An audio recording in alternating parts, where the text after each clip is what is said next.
How will the latest decisions or no decisions in Congress affect the economy and your business? I'm Jamie Gorman, the host of Be Better at Business TV, and my guest this morning is the managing partner of Vantage Economics, John Stewart. Good morning, Jamie.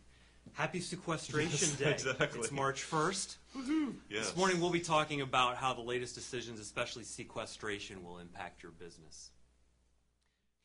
Well, John, I know as an economist you count a lot on leading indicators and all the data. You're kind of crunching that on a daily basis, I know. Right. And you've been pretty accurate with, you have your own leading indicator, the Vantage Leading Economic Indicator, and you've been pretty accurate over the last several years with that. Yeah. How does something big like Sequestration Day, which I'm actually have a movement to make that a national holiday now. Did a blog post on that earlier this week. Or at least give congressional members an unpaid holiday. Exactly. Maybe I'll have to go back and add that. How does something big like this, that's political, and how does that play into your leading indicators, and how does it affect your ability to forecast? One of the things that makes it much more difficult is the uncertainty aspect, right? Because that's very unquantifiable, right? What is someone's gut instinct about the economy, and are they going to make an investment decision or not? Right. So that becomes much more difficult to do. But we do see it in some of the data, again, in terms of folks not scaling up as much as we would anticipate, right. Given one of the bright spots of the economy is that we've actually started to see disposable incomes grow. So your income after tax and some expenses, that money that you're fairly free to spend, has been increasing over the last year. And so that means that's why the cash and profits are being driven at corporations. But again, they're not quite spending as much. So again, in the grand scheme of things, if I forecast 2.2% for GDP before this event, I might be looking at closer to 2%, 1.9%. So it doesn't have a really significant impact in a national number. The advantage of the indices that I create, I also do it for all the states. So the indices that I look at for Virginia are going to probably start trending downward here pretty soon. And we've seen a much more volatile recovery in Virginia. Virginia actually suffered 2 recessions. Unlike the national economy, which got close, and it probably didn't feel very good, didn't quite go into recession, but Virginia actually suffered 2 distinct recessions. We lost jobs, and we lost jobs during the Great Recession. Then we recovered, and then things dropped off again. We started losing jobs again. And so we're going to see that again unless Congress is able to do something by the end of March. All right, good.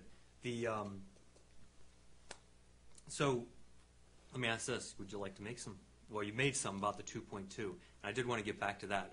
You talk about 2.2 growth rate.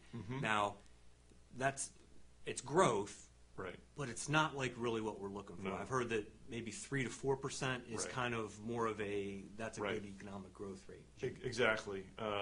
You really want to see growth in the 3 to 4% range. The reason being that that drives enough economic activity for businesses to really start hiring. So then you're starting to see monthly employment hiring numbers of around 300,000 to 400,000.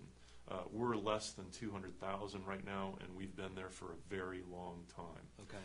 So you have all these long-term implications of people being laid off for such a long period of time. They lose their skills. Some jobs become obsolete. You really have some long-term implications of that. So you really want to see growth much stronger, and that's what kind of what we talked about before, the timing of the cuts. Very important. They're not significant in the grand scheme of a $14–15 trillion economy.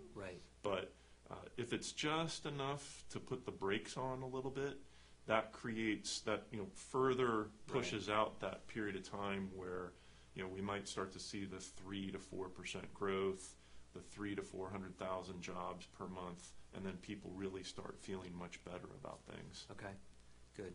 Well, I wanted to cover one more thing that just came up in my head. So Yeah. kind of the whole thing that started this back in 2008, 2007, 2008, 2009 Right. was the housing market. Right. Right? Mm-hmm. Where's the housing market? I've heard some good things lately. I don't know if that's regional, but where are we at with the housing market, and is that recovered, or is it on its way? Or Right. Nationally, housing has recovered. okay, And it's been that way for a little while. Now, again, economists speak in sort of gray areas. We're coming off of record lows, right, right? So we've hit bottom, and we're starting to see some fairly steady growth, but we're way off from where we were pre-recession. Okay. Now, of course, we may not want to be where we were pre-recession, given that Right. was bubble levels. yeah, we don't want to create that bubble. Exactly, again. Okay. exactly. So we're not really looking for that kind of growth, but we're certainly only at the early stages Okay. of growth. Certainly anecdotally, you hear regionally that builders are starting to build, lines of credit are starting to open up. Good. Interest rates still remain low, so it's a good investment opportunity Yeah. for home buyers. We've seen enough inventory taken off the market. That was the key Right, thing, right. was that we had to get the inventory off the market. And that seems to be down. That's Yeah. right, yeah. It seems to be a little bit becoming more of a seller's market a little bit. That's right. Mm-hmm. And it's basic demand and supply. Right, So until we saw that inventory really removed, right. we weren't really going to start to see the housing sector recover. Regionally, there are big differences, Right. But for the most part, folks are starting to see some of that recovery take place. Great. Well, thanks for being here, John. My pleasure. I'm here with John Stewart, the managing partner for Vantage Economics, and would you like to take a second and just share a little bit about Vantage Economics? Sure. Well, Vantage Economics, I'm an economic consultant, which pretty much means I can be your data guru. I do a lot of forecasting, look at sales analysis, kind of connect what's happening with your business to the overall economy. Okay. If you're a transportation company, we can look at oil prices. If you're a manufacturing firm, we can look at other commodity prices. We can look at geographic differences, where you might target your marketing dollars.